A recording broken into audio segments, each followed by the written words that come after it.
Wow!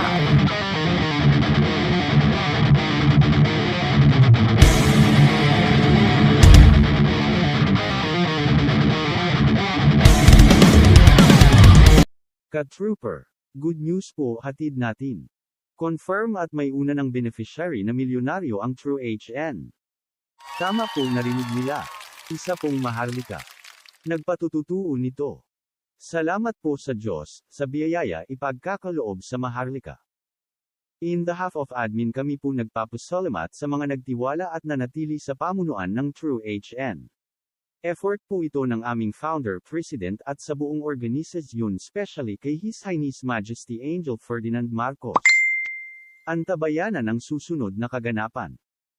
Manatili lang nakasubscribe para lagi po kayong updated sa mga video ukol sa True HN Monetize 2024.